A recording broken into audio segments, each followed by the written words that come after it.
So we are all the way up in Washington State. I drove up here last night, stayed in the sleeper, then drove the rest of the way in this morning to buy a low bed trailer. And you guys know, earlier in the week I tried to go buy a trailer like 3 hours away.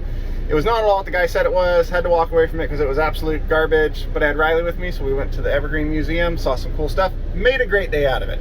Anyway, long story short, I found this trailer. And I made the guy send me a whole bunch of pictures and stuff of it, like on the spot pictures to make sure it ran everything. And it is a beautiful trailer, fully rebuilt. It's got brand new tires and brakes on it all the way around. All the hydraulics are brand new, rebuilt, repainted. This thing is in amazing shape. It is a beautiful trailer. It's everything he said it was, except one major thing that made all of this a completely wasted trip. So, since I'm a really long way away from home right now, and I'm not buying that trailer after making this whole drive, we're gonna start towards home, and I'll tell you what that one major thing is that really sucks, because that trailer would be perfect, almost. Let's get going. Man, this bums me out to be leaving here without that thing, because it is everything and every bit as nice as he said it was. Now granted, it is it's a 50-ton triaxle trailer, which is way bigger than I was looking for or need. I would like a 35-ton tandem axle, but bigger trailer just means you can do some bigger things, which that's all right. So, which way do we go to get out of here? And things are not going my way this month. Oh no, it's a new month. And things are still not going my way, so oh well. That is a nice trailer. It is almost perfect. Almost.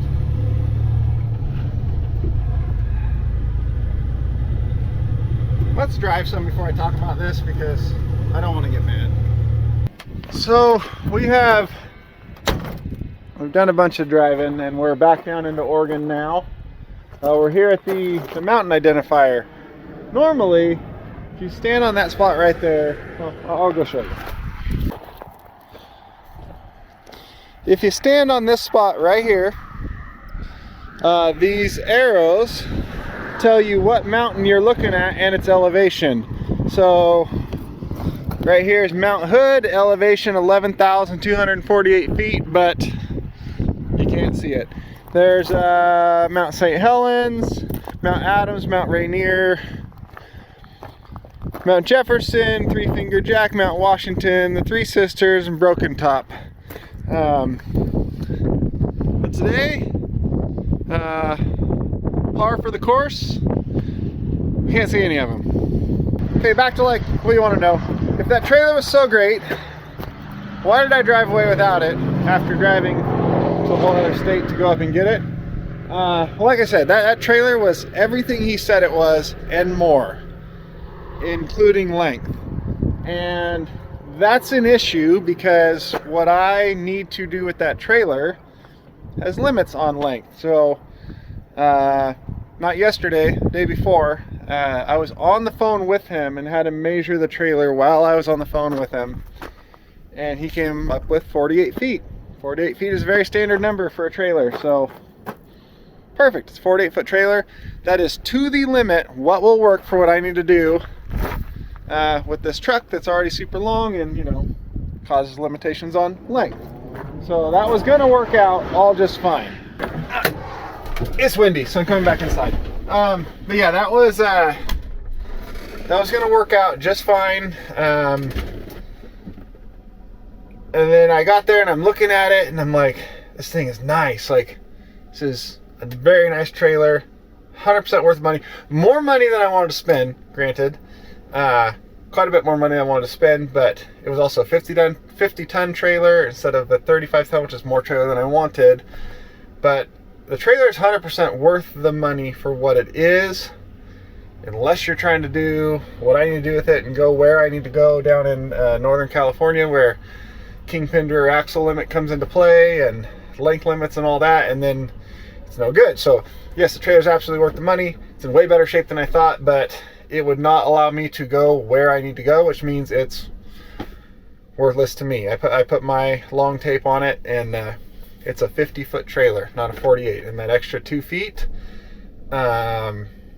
completely kills the deal for me, because it means I cannot use it for what I need to use it for. So yes, again, driving the truck home with no trailer on it. I would really like to stop doing that, but you got to find the right piece of equipment. So moving on. Oh, and that thing. Everybody asks what that yellow thing is. I got a surprising number of comments on that. That's so you can put your seatbelt on, and once you get it where you want, you can, where you can see, flip that latch, and now your seatbelt doesn't retract. It holds your seatbelt, and that keeps it from pulling tight on you all day. You can just leave it you don't like leave it like slack loose, just a little bit loose so it's not pulling tight on you all day. It's way more comfortable, especially if you're someone who has an ostomy bag and that seatbelt is pulling on your ostomy bag all day. Being able to take that pressure off and have it sit like that, world of difference. So, very important tool. Well, after many more hours of driving, I am home, just as trailerless and just as frustrated as I was before. I was hoping on the way home, like, I would either like be less frustrated after hours of driving, or find a trailer on the side of the road to, you know, solve one of those two problems, but neither one of those things happened. So I have a what is this, 165, that's a random number, 165 foot tape in here. Oh, and how I measure by myself, like a GoPro magnetic camera mount, and you can stick it on the back of a trailer or whatever and measure by yourself. Either way, I pulled that out, stuck it on there. The trailer was actually 2 feet too long, and I asked him, like, what happened? And he goes, oh, I just had a little tape measure, and, you know, I measured here, then went to there, and it looked like it's coming out to about 48 feet. So I thought it was 48 feet, and it was not. It was 50, which I said is 2 feet too long. So at that point, it didn't matter how nice the trailer was or how much it was worth the price. It's no good to me. So that killed the whole deal right there. Get back in the truck, drive off. I ate Carl's Jr. dinner and slept in that little sleeper of a truck when I should have been eating dinner with my family and sleeping in my own bed that night. And then I ate truck stop McDonald's for breakfast this morning when I should have had breakfast with my daughter. So that is the part that is most frustrating to me. Now, as far as what this truck's going to be doing, I wasn't at first when I bought it in any big hurry to get a trailer for it, because this truck, 95% of the time it's out working, isn't going to have a trailer. It's going to be able to work on its own, and it's got its date with the surgeon to make that happen, but that's still a little over a month out from now. And I bought this thing like 2.5 months earlier than I needed it, but it was the right spec of truck for the right price, so I got it while I could. And it was going to sit for a couple months, 2.5 months, and that was totally fine. So I was going to have my other one to run and work in the meantime. And as you guys know, that hasn't worked out. So the one's in the shop, and this one's just sitting in the yard, not able to do anything. And that's two very expensive pieces of equipment just sitting, not earning any money, but costing money every month. So then I decided I better get on the scramble to get a trailer for this truck, so I can at least work this one until it goes in for surgery. And after surgery, it'll still be able to pull a trailer. But that's also why I'm not going to get like a new trailer. I was like, get yourself a brand new trailer, exactly what you want. No, because the perfect trailer for what I want to do is about $200,000. So that ain't gonna happen. There's another one sitting at a dealer that I could just go buy, well, finance and buy, but it's $70,000 that would work very, very well for what I want to do. But that's another big payment for something that's going to sit right here in the yard 95% of the time. So that's why I was looking at older, used, low bed trailers. I can just go buy cash for a fairly good deal that when they sit here, it's fine because they're just paid for and they sit there.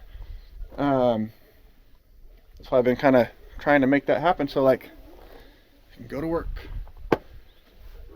Because this and those over there, they don't move this time of year. There's off-road recovery just doesn't happen around here this time of year, so it's this type of work time. And now none of these trucks can run, so frustrating to say the least, but it is what it is.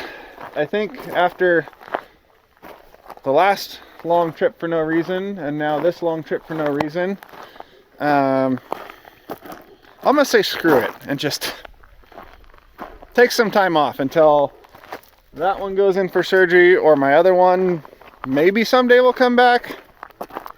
I don't know, but for now I'm gonna go hang out with the girls, enjoy some time, take a break, and we'll see you guys at some point.